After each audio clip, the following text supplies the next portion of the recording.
बिस्मिल्लाहिर्रहमानिर्रहीम। नाज़रीन, अॼु लाड़काणे जे हिकु अहम इशू ते था ॻाल्हायूं।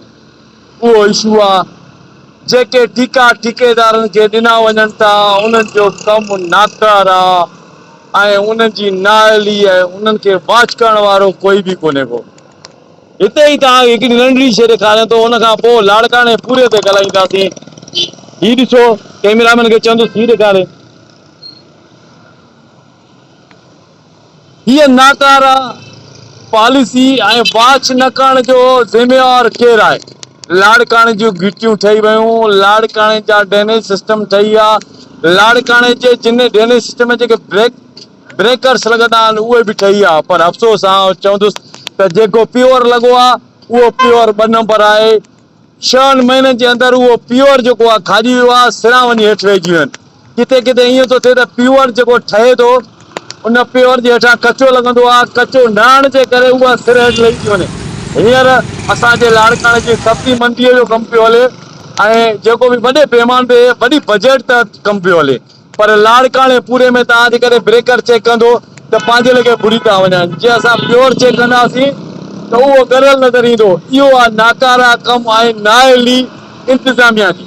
छो जो जॾहिं ठेकेदार पंहिंजो कमु शुरू थो करे, ठेकेदार अध में किथे टुकड़ो छॾे थो वञे, किथे रहिजी थो वञे, त उन्हनि खे वाच करण वारो न लाड़काणा इंतिज़ामिया, न DC आहे, न जेको आहे विज़िटिंग करण वारा लोकल गवर्नमेंट जा माण्हू आहिनि। जेकॾहिं किथे कमु थिए थो त हक़ीक़त इहा आहे त उते वाच थियणु घुरिजे त बहितर कमु थी रहियो आहे, न थी रहियो आहे ऐं अवाम में शऊर ख़तमु थी चुको आहे। जेकॾहिं को चवंदो त नाकारा कमु थिए पियो त उनखे चवंदा छॾे ॾियो यार, कमु त थिए पियो।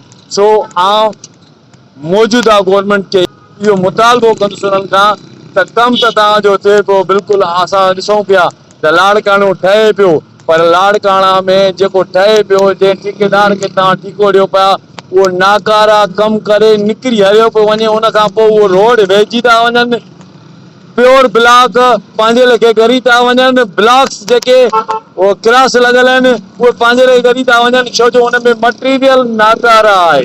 उन्हनि खे वाच न करण जे सुवाल अवां खां ई कंदुसि त उहे तव्हां वाच छो नथा कयो? हीउ फ़ैसिलो अवाम जी अदालत में आहे, हीउ फ़ैसिलो हाई कोर्ट जे जजनि ते आहे त तव्हां पाण मुरादो हिननि ते एक्शन खणो। जेके ठेकेदार ठीका खणनि था उहे नाकारा कमु छो था कनि?